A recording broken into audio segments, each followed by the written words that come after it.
नमस्कार दोस्तों, मैं सुनीता कथा मंथन में आप सबका स्वागत करती हूँ।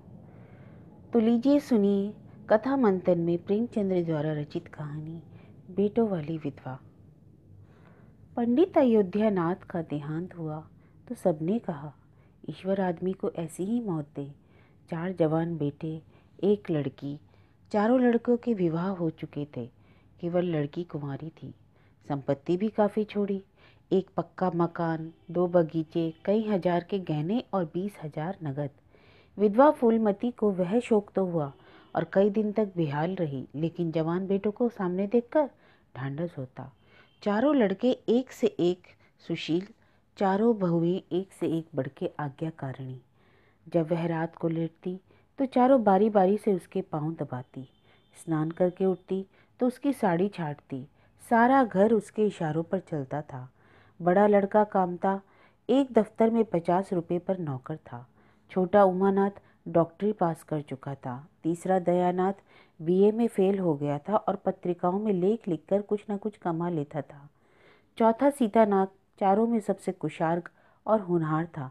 अब की साल बीए प्रथम श्रेणी में पास करके एमए की तैयारी में लगा हुआ था। किसी लड़के में वह दुर्व्यसन, छैलापन, लुटाऊपन न था जो माता पिता को जलाता और कुल मर्यादा को डुबाता। फूलमती घर की मालकिन थी। यूं तो कुंजियां बड़ी बहू के पास रहती थी, किंतु उसकी इच्छा के विरुद्ध कोई बालक मिठाई तक न मंगा सकता था। संध्या हो गई थी। पंडित जी को मरे हुए आज 12वां दिन था। कल 13 थी। ब्रह्म भोज होगा, बिरादरी के लोग निमंत्रित होंगे। उसी की तैयारियां चल रही थी। फूलमती अपनी कोठरी में बैठी देख रही थी कि पल्लेदार बोरे में आटा लाकर रख रहे थे। घी के टीन आ रहे थे, शाक भाजी के टोकरे, शक्कर की बोरियां, दही के मटके चले आ रहे हैं। महापात्र के लिए दान की चीजें लाई गई, बर्तन, कपड़े, पलंग, बिछावन, छाते, जूते, छड़ियाँ, लालटेने आदि, किंतु फूलमती को कोई चीज न दिखाई गई। नियम अनुसार तो सब सामान उसके पास आने चाहिए थे। वह प्रत्येक वस्तु को देखती, पसंद करती, उसकी मात्रा में कम बेशी का फैसला करती, तब इन चीजों को भंडारे में रखा जाता। पर अब क्या हुआ? क्यों उसे दिखाने पर उसकी राय लेने की जरूरत नहीं समझी गई? अच्छा, वह आटा 3 ही बोरी क्यों आया? उसने तो 5 बोरों के लिए कहा था। और घी भी 5 कनस्तर। उसने तो 10 कनस्तर मंगवाए थे। इसी तरह शाक भाजी, शक्कर, दही आदि में भी कमी की गई होगी। जब उसने एक बात तय कर दी, तब किसे उसको घटाने बढ़ाने का अधिकार है? आज 40 वर्षों से घर के प्रत्येक मामले में फूलमती की बात ही सर्वमान्य थी। उसने 100 कहा तो 100 खर्च किए गए और 1 कहा तो 1। कभी किसी ने मीन मेक ना की। यहाँ तक कि पंडित अयोध्यानाथ भी उसकी इच्छा के विरुद्ध कुछ ना करते थे। पर आज उसी की आंखों के सामने प्रत्यक्ष रूप से उसके हुक्म की उपेक्षा की जा रही है, तो वह क्यों कर स्वीकार कर सकती? कुछ देर तक तो वह जब्द किए बैठी रही, पर अंत में जब ना रहा गया तो क्रोध से भरी हुई कामतानाथ से बोली, क्या आटा 3 ही बोरे लाए हो? मैंने तो 5 बोरों के लिए कहा था और घी भी 5 ही टीन मंगवाया। तुम्हें याद है ना, मैंने 10 कनस्तर कहा था। किफायत को मैं बुरा नहीं समझती, लेकिन जिसने कुआं खोदा उसी की आत्मा पानी के उतर से, तो कितने लज्जा की बात है ये। किंतु कामतानाथ ने अपनी भूल स्वीकार न की और ना ही लज्जित हुआ और बोला, हम लोगों की सलाह से 3 ही बोरी की हुई है और 3 बोरे के लिए 5 टीन घी काफ़ी है। इसी हिसाब से चीज़ें और भी कम कर दी गई। फूलमती उग्र होकर बोली, किसकी राय से आटा कम किया गया? हम लोगों की राय से। क्या मेरी राय कोई मायने नहीं रखती है? क्यों नहीं, लेकिन अपना हानि लाभ तो हम भी समझते हैं। फूलमती हक्का बक्का होकर उसका मुंह ताकने लगी। इस वाक्य के आशय उसकी समझ में न आया। अपना हानि लाभ? अपने घर में हानि लाभ का जिम्मेदार तो वह आप है। यह लौंडा तो इस ढिठाई से जवाब दे रहा है मानो घर उसी का हो। उसी ने मर मर कर गृहस्थी जोड़ी है। मैं तो गैर हूँ, जरा इसकी हेकड़ी तो देखो। उसने तमतमाए हुए मुख से कहा, मेरे हानि लाभ की जिम्मेदार तुम नहीं, मुझे अख्तियार है, जो उचित समझूं वह करूं। अभी जाकर 2 बोरे आटा और 5 टीन घी और लाओ, और आगे के लिए खबरदार जो किसी ने मेरी बात काटी। अपने विचार से उसने काफी तंबी कर दी थी। शायद इतनी कठोरता अनावश्यक थी। मुझे उसे अपनी उग्रता पर खेद हुआ। लड़के ही तो है, समझे होंगे कुछ किफायत करनी चाहिए। इसलिए पूछा ना होगा कि अम्मा तो खुद हर एक काम में किफ़ायत किया करती है। अगर इन्हें मालूम होता इस काम में किफ़ायत पसंद ना करूँगी तो कभी इन्हें मेरी उपेक्षा करने का साहस ना होता। यद्यपि कामतानाथ अब भी उसी जगह खड़ा था और उसकी भाव भंगिमा से ऐसा ज्ञात होता था कि इस आज्ञा का पालन करने के लिए वह बहुत उत्सुक नहीं है। पर फूलमती निश्चिंत होकर अपनी कोठरी में चली गई। पर ज्यों-ज्यों समय बीतने लगा उस पर यह हकीकत खुलने लगी कि इस घर में अब उसकी वह हैसियत नहीं रही जो 10-12 दिन पहले थी। संबंधियों के यहाँ से न्योते में शक्कर, मिठाई, दही, अचार आदि आ रहे थे और बड़ी बहू इन वस्तुओं को स्वामिनी भाव से संभाल संभाल कर रख रही थी। कोई भी उससे पूछने नहीं आता। बिरादरी के लोग भी जो पूछते कामतानाथ से या बड़ी बहू से। अरे यह कामतानाथ कहाँ का जामकार है, रात दिन भंग खा पिए पड़ा रहता है, किसी तरह रो धोकर दफ्तर चला जाता है। उसमें भी महीने के 15 दिन तो नागा करता है। वह तो कहो साहब कि पंडित जी का लिहाज होता है, नहीं तो कब का निकाल दिया जाता। और बड़ी बहू जैसी फोड़ औरत भला इन बातों को क्या समझेगी। कपड़े लत्ते तक तो जतन से रखती नहीं, चली है गृहस्थी चलाने। भद होगी और क्या, सब मिलकर कुल की नाक कटाएंगे। अरे अच्छा, बहू तिजोरी क्यों खोल रही है? वह मेरी आज्ञा के बिना तो कभी तिजोरी नहीं खोलती। कुंजी उसके पास है अवश्य, लेकिन जब तक मैं ना रुपए निकलवाऊं तिजोरी नहीं खोलती। और आज तो इस तरह खोल रही है मानो मैं कुछ भी नहीं। यह अब फूलमती से बर्दाश्त ना होगा। वह झमक कर उठी और बहू के पास जाकर कठोर स्वर में बोली, तिजोरी क्यों खोलती हो बहू? मैंने तो खोलने को नहीं कहा। बड़ी बहू ने निसंकोच भाव से उत्तर दिया, बाजार से सामान मंगाना है तो दाम ना दिया जाएगा? कौन चीज किस भाव से आई है और कितनी आई है यह मुझे नहीं मालूम। जब तक हिसाब किताब ना हो जाए रुपए कैसे दिए जाए? हिसाब किताब तो सब हो गया। किसने किया? मैं क्या जानूं किसने किया, जाकर मर्दों से पूछो। मुझे हुक्म मिला है रुपए लाकर दे दो, 100 रुपए लिए जाती हूँ। फूलमती खून का घूंट पीकर रह गई। इस वक्त बिगड़ने का अवसर ना था। घर में मेहमान स्त्री पुरुष भरे हुए थे। अगर इस वक्त उसने लड़कों को डांटा तो लोग यही कहेंगे कि इनके घर में पंडित जी के मरते ही फूट पड़ गई। दिल पर पत्थर रखकर फिर अपनी जब कोठरी मेहमान में विदा चली हो आई। जाएंगे तब वह एक एक की खबर लेगी, किंतु कोठरी के एकांत में भी वह निश्चिंत न बैठी थी। सारी परिस्थितियों को गिद्ध दृष्टि से देख रही थी। कहाँ सत्कार का कौन सा नियम भंग होता है, कहाँ मर्यादाओं की उपेक्षा की जाती है। भोज आरंभ हो गया। सारी बिरादरी एक साथ पंगतों में बिठा दी गई। आंगन में तो मुश्किल से 200 आदमी बैठ सकते हैं, ये 500 आदमी इतनी सी जगह में कैसे बैठ जाएंगे? क्या आदमी के आदमी ऊपर आदमी बैठाए जाएंगे? 2 पंगतों में लोग बिठाए जाते हैं तो क्या बुराई हो जाती? यही ना होता कि 12 बजे की जगह 2 बजे भोज समाप्त होता। मगर यहाँ तो सबको सोने की जल्दी पड़ी हुई है। किसी तरह भला सर से टले और फिर चैन से सोएं। लोग कितने सटकर बैठे हुए हैं कि किसी को हिलने की जगह नहीं। पत्तल पर एक के ऊपर एक रखे हुए हैं। पूरियाँ ठंडी हो गई, लोग गरम गरम मांग रहे हैं। मैदे की पूरियाँ ठंडी होकर चिमड़ी हो जाती हैं, कौन खाएगा? रसोइयों को कड़ाह पर से ना जाने क्यों उठा दिया गया। यही सब बातें नाक काटने की हैं कि सहसा शोर मचा। तरकारियों में नमक नहीं। बड़ी बहू जल्दी जल्दी नमक पीसने लगी। फूलमती क्रोध के मारे ऊँट चबा रही थी, पर इस अवसर पर मुंह ना खोल सकती थी। बारीक नमक पीसा और पत्तलों पर डाला गया। इतने में फिर शोर मचा, पानी गर्म है, ठंडा पानी लाओ। ठंडे पानी का कोई प्रबंध ही नहीं था। बर्फ भी ना मंगाई थी। आदमी बाजार दौड़ाया गया, मगर बाजार इतनी रात में कहाँ खुले रहते, कहाँ बर्फ मिलती। आदमी खाली हाथ लौट आया। मेहमानों को वही नल का गर्म पानी पीना पड़ा। फूलमती का बस चलता तो लड़कों का मुंह नहीं लेती। ऐसी छिछलेदार तो उसके घर में कभी ना हुई थी। मेहमान अपने दिल में क्या कहेंगे कि चले हैं बिरादरी को भोज देने और घर में बर्फ तक नहीं। कि अचानक फिर से हलचल मच उठी। लोग पंगत से उठे जा रहे हैं। क्या हुआ, क्या मामला है? अब फूलमती से उदासीन ना रहा जा सका। वो कोठरी से निकलकर बरामदे में आई और कामता नाथ से पूछा, क्या बात हो गई लला, लोग क्यों उठे जा रहे हैं? कामता ने कोई जवाब न दिया, वहां से खिसक गया। फूलमती झुंझला कर रह गई। सहसा कहारिन मिल गई। फूलमती ने उससे भी वही प्रश्न किया। मालूम हुआ किसी के शोरबे में मड़ी हुई चुईया निकल आई।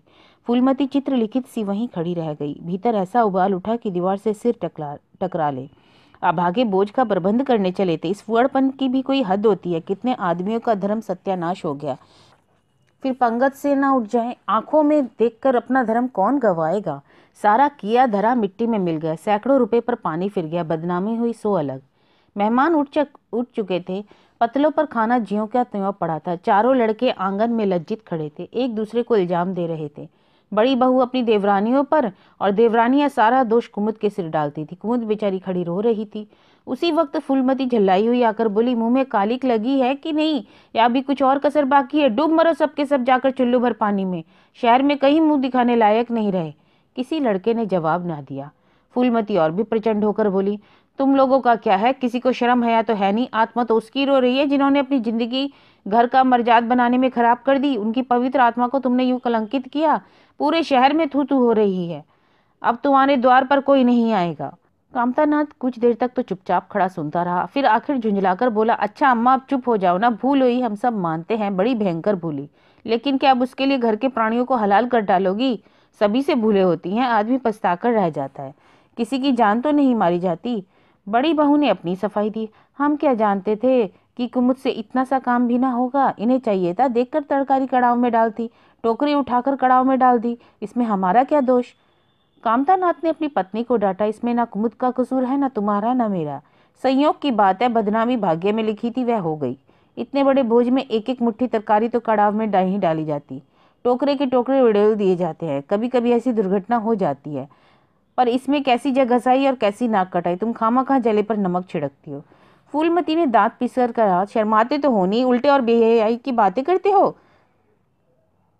कामता ने निसंकोच होकर कहा, शर्माऊं क्यों, किसी की चोरी की है? चीनी में चीटे आटे में घुन यह देखे नहीं जाते, पहले हमारी निगाह पड़ जाती तो इतनी बात नहीं बिगड़ती, चुपके से चुईया निकाल कर फेंक देते, किसी को खबर तक ना होती।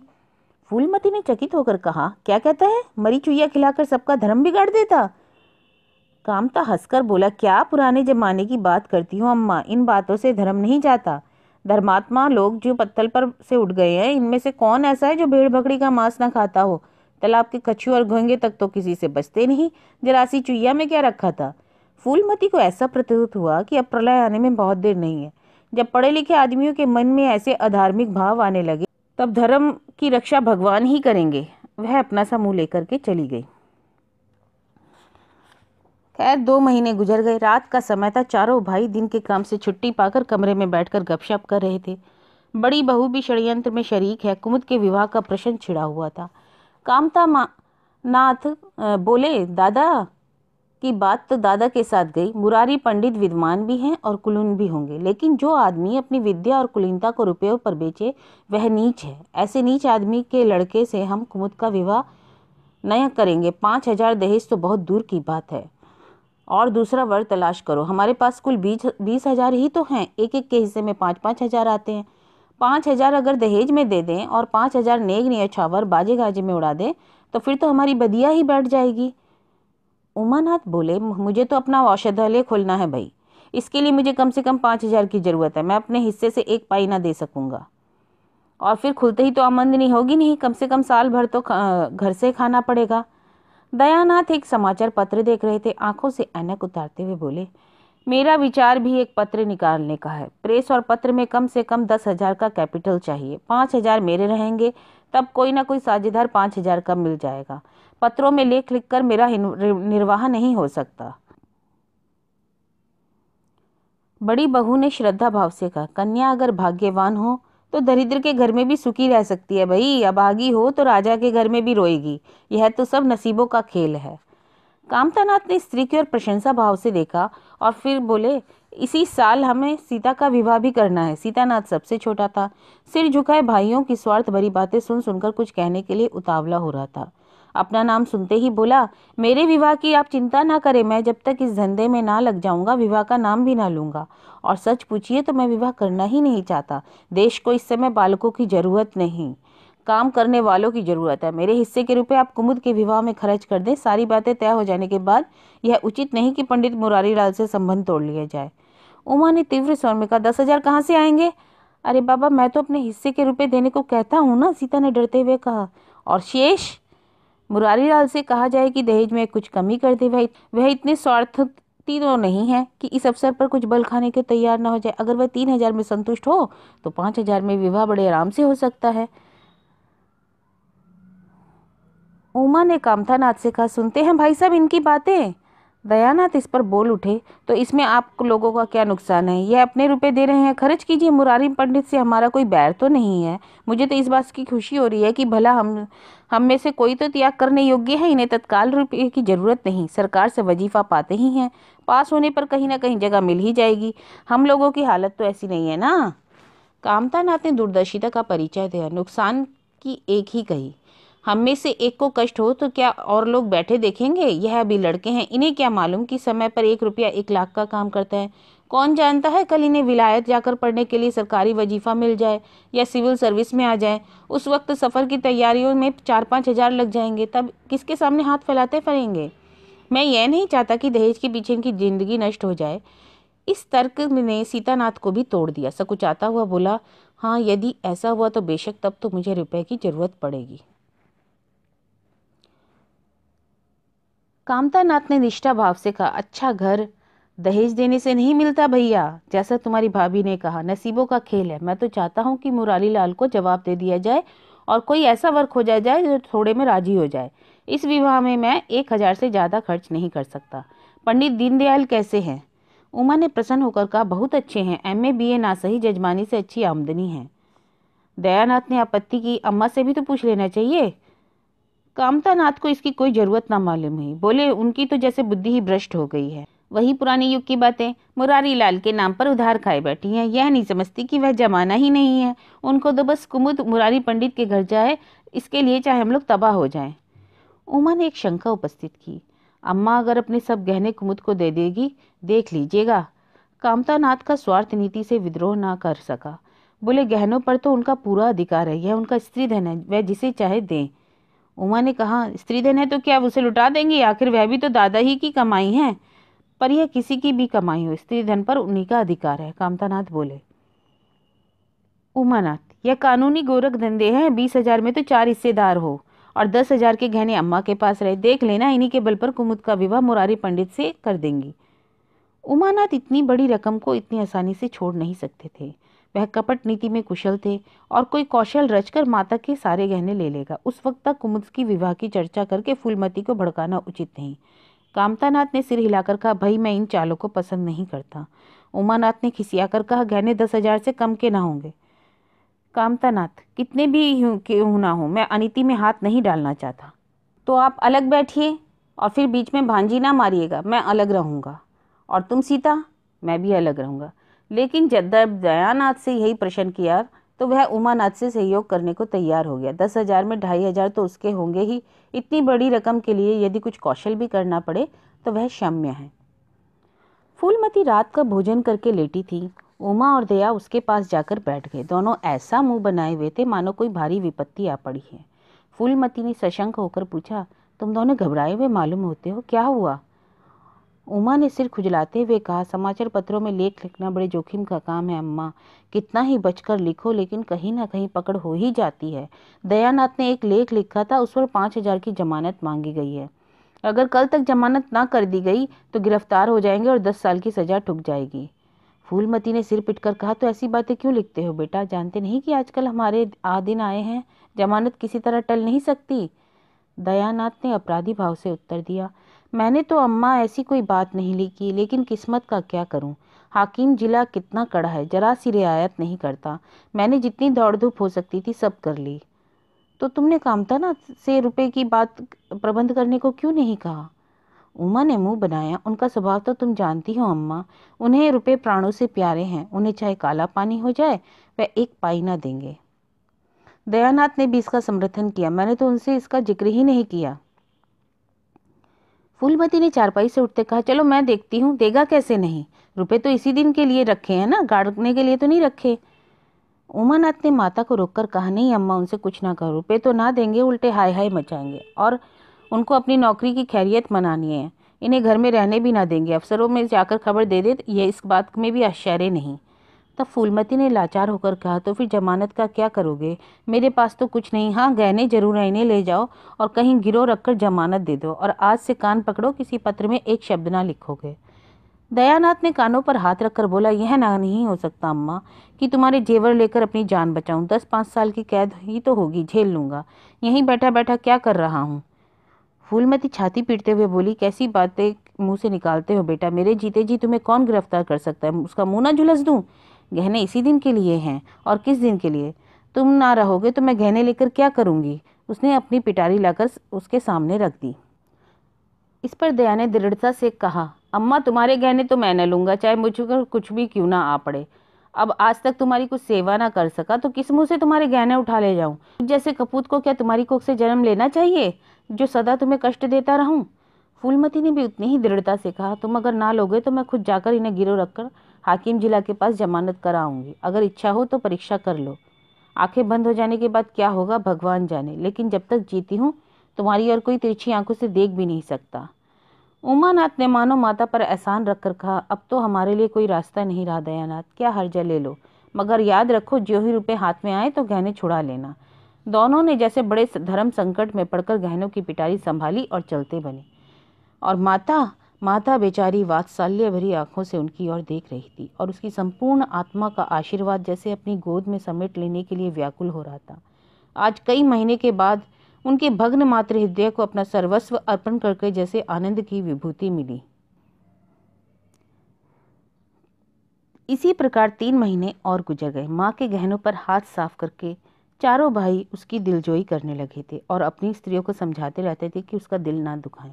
अगर थोड़े शिष्टाचार से उनकी आत्मा तृप्त हो या शांति मिलती है तो इसमें क्या हानि है। चारों करते अपने मन की पर माता से सलाह ले लेते या ऐसा जाल फैलाते कि वह सरला उनकी बातों में आ जाती, हर एक काम में सहमत हो जाती। बाग का बेचना माँ को बहुत बुरा लगा था, लेकिन चारों ने ऐसी माया रची कि वह बेचने पर राजी हो गई। किंतु कुमुद के विवाह के विषय में एक मत न हो सका। माँ पंडित मुरारी लाल पर जमी हुई थी और लड़के दीनदयाल पर। आए दिन आपस में कलह होता रहता था। फूलमती ने कहा, माँ बाप की कमाई में बेटी का भी हिस्सा होता है।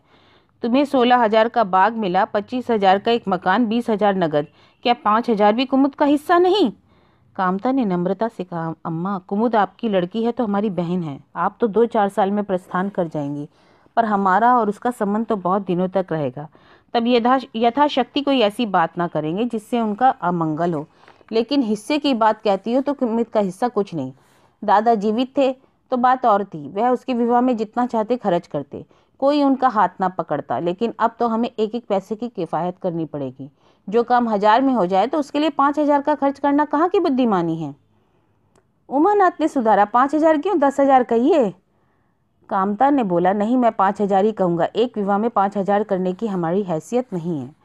फूलमती ने जिद पकड़कर कहा, विवाह तो मुरारी लाल के पुत्र से ही होगा, चाहे 5,000 हो चाहे 10,000।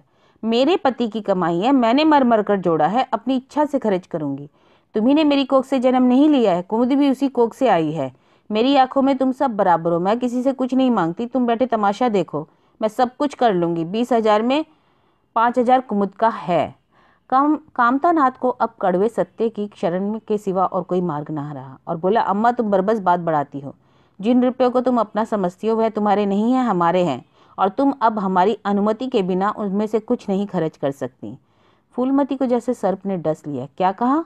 फिर कहना मैं अपने ही संचय रुपए को अपनी इच्छा से खर्च नहीं कर सकती? वह रुपए तुम्हारे नहीं है, हमारे हो गए। तुम्हारे होंगे लेकिन मेरे मरने के बाद नहीं, दादा के मरते ही हमारे हो गए।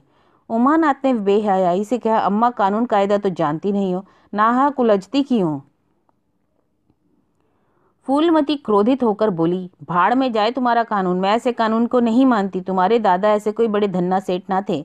मैंने ही पेट और तन काट काट कर यह गृहस्थी जोड़ी है, नहीं तो आज बैठने को छां ना मिलती। मेरे जीते जी तुम मेरे रुपए नहीं छू सकते। मैंने तीनों भाइयों के विवाह में 10-10 हजार खर्च किए हैं, वही मैं कुमुद के विवाह में भी खर्च करूंगी। कामतानाथ भी गर्म पड़ा, आपको कुछ भी खर्च करने का अधिकार नहीं है। उमानाथ ने अपने खामखा अम्मा के मुंह क्यों लगते हैं भाई साहब, मुरारी लाल को पत्र लिख दीजिए कि तुम्हारे यहाँ कुमुद का विवाह ना होगा, बस छुट्टी हुई। यह कायदा कानून तो जानती है नहीं, व्यर्थ की बहस करती रही है। फूलमती ने संयमित स्वर में कहा, अच्छा क्या कानून है, जरा मैं तो भी सुनूं। कानून यही है कि बाप के मरने के बाद जायदाद बेटों की हो जाती है, माँ का हक केवल रोटी कपड़े का है। और किसने बनाया यह कानून? हमारे ऋषियों ने, महाराज मनु ने, और किसने? उमा शांत स्थिर स्वर में बोला। फूलमती एक क्षण अवाक रहकर आहत कंठ में बोली, तो इस घर में मैं अब तुम्हारे टुकड़ों पर पड़ी हूँ, अब तुम इसको जैसा समझो अम्मा। फूलमती की संपूर्ण आत्मा मानो इस वज्रपात से चित्कार करने लगी। उसके मुख से जलती हुई चिंगारियों की भांति यह शब्द निकल पड़े, मैंने घर बनवाया, मैंने संपत्ति जोड़ी, मैंने तुम्हें जन्म दिया, पाला, आज इस घर में मैं गैर हो गई। मनु का अगर यही कानून है और उसी कानून पे चलना चाहते हो तो अच्छी बात है, अपना घर द्वार लो, मुझे तुम्हारी आश्रिता बनकर रहना स्वीकार नहीं। इससे कहीं अच्छा है कि मैं मर जाऊं। वहां रे अंधेर, मैंने पेड़ लगाया और अब उसकी छांव पे भी मैं खड़ी नहीं हो सकती। आग लगे ऐसे कानून को। किंतु चारों युवकों पर माता के इस क्रोध का कोई असर न हुआ। जरा देर में फूलमती उठकर चलेगी। आज जीवन में पहली बार उसका वात्सल्य भग्न मातृत्व अभिशाप बनकर उसे धिक्कारने लगा। फूलमती अपने कमरे में जाकर लेटी तो उसे मालूम हुआ उसकी कमर टूट गई है। पति के मरते ही लड़के इतने बड़े शत्रु हो जाएंगे, यह स्वप्न में भी उसे गुमान ना था। जिन लड़कों को उसने हृदय रक्त पिलाकर पाला, वही आज हृदय पर यूं आघात कर रहे हैं। वह घर अब उसे कांटों की सेज हो रहा था। जहां उसके कुछ कद्र नहीं, गिनती नहीं, वह अनाथों की भांति पड़ी रोटियां खाए, यह उसकी अभिमानी प्रकृति के लिए असहनीय था। पर उपाय क्या था? वह लड़कों से अलग होकर रहे भी तो नाक किसकी कटेगी? संसार तो उसी के खानदान पर थूकेगा। लड़कों पे थूके तो क्या, बदनामी तो उसी की होगी। दुनिया यही ना कहेगी 4 जवान बेटे होते हुए बुढ़िया अलग पड़ी है, मजूरी करके पेट पाल रही है। जिन्हें उसने हमेशा नीच समझा वही उस पर हंसेंगे। नहीं, वह अपमान इस अनादर से कहीं ज्यादा हृदय विदारक था। अब अपना और घर का पर्दा ढका रहने में ही कुशल है। अब उसे अपने को नई परिस्थितियों के अनुकूल बनाना पड़ेगा। समय बदल गया है। अब तक वह स्वामिनी बनकर रही, अब लौंडी बनकर रहना पड़ेगा। ईश्वर की यही इच्छा है। अपने बेटों की बातें और लातें गैरों की बातों और लातों की अपेक्षा फिर भी गनीमत है। वह बड़ी देर तक मुंह ढांपे अपनी दशा पर रोती रही और सारी रात इसी आत्मवेदना में कट गई। शरद का प्रभात डरता डरता उषा की गोद से निकला, जैसे कोई कैदी छिपकर जेल से भागा हो। और फूलमती अपने नियम के विरुद्ध आज तड़के ही उठी। रात भर में उसका मानसिक परिवर्तन हो चुका था। सारा घर सो रहा था और वह आंगन में झाड़ू लगा रही थी। रात को ओस में भीगी हुई पक्की जमीन उसके नंगे पैरों में कांटों की तरह चुभ रही थी। पंडित जी उसे कभी इतने सवेरे उठने न देते थे। शीत उसके लिए हानिकारक थी, पर अब वह दिन नहीं रहे। प्रकृति को भी समय के साथ बदल देने का प्रयत्न कर रही थी। झाड़ू से फुर्सत पाकर उसने आग जलाई और चावल दाल की कंकड़ियां चुनने लगी। कुछ देर में लड़के जागे, बहुएं उठी। सभी ने बुढ़िया को सर्दी से सिकड़े हुए काम करते देखा, पर किसी ने यह ना कहा कि अम्मा क्यों हलकान होती हो। शायद सबके सब बुढ़िया के इस मानवर्धन पर प्रसन्न थे। आज से फूलमती का यही नियम हो गया, जी तोड़कर कर का काम करना और अंतरंग नीति से अलग रहना। उसके मुख पर जो एक आत्मगौरव झलकता था, उसकी जगह अब गहरी वेदना छाई हुई नजर आती। जहाँ बिजली जलती थी वहाँ अब तेल का एक दिया टिमटिमाता था। मुरारी लाल को इनकारी पत्र लिखने की बात पक्की हो चुकी थी और दूसरे ही दिन पत्र लिख दिया गया। दीनदयाल से कुमुद का विवाह निश्चित हो गया। दीनदयाल की उम्र 40 से कुछ अधिक थी, मर्यादा में भी कुछ हेठे थे, पर रोटी दाल से खुश थे। बिना किसी ठहराव के विवाह करने पर राजी हो गए। तिथि नियत हुई, बारात आई, विवाह हुआ और कुमुद विदा कर दी गई। फूलमती और कुमुद के दिल पर क्या गुजर रही थी, इसे कौन जान सकता था, पर चारों भाई बहुत प्रसन्न थे।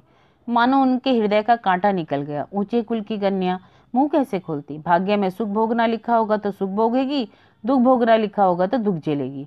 हरी इच्छा बेकसों का अंतिम अवलंब है। घर वालों ने जिससे विवाह कर दिया उसमें हजारों ऐब सही, तो भी उसका उपाय क्या है? उसका स्वामी है। प्रतिरोध उसकी कल्पना से परे था। दखल ना दिया। कुमुद को क्या दिया गया, मेहमानों को कैसा सत्कार किया गया, किसके यहाँ नौते गए, इससे उसे कुछ सरोकार ही नहीं था। कोई अगर उससे सलाह भी ली जाती तो वह यही कहती कि बेटा तुम लोग जो हो अच्छा करते हो, मुझसे क्यों पूछते हो। और जब कुमुद के लिए द्वार पर डोली आ गई तो कुमुद माँ के गले लिपट कर रोने लगी। तो वह बेटी को अपनी कोठरी में ले गई और जो कुछ 50-100 रुपये और 2-4 मामूली गहने उसके पास बच रहे थे बेटी के आंचल में डालकर बोली, बेटी मेरी तो मन में रह गई, नहीं तो आज क्या विवाह तुम्हारा इस तरह होता और तुम इस तरह विदा की जाती। आज तक फूलमती ने अपने गहनों की बात किसी से ना कही थी।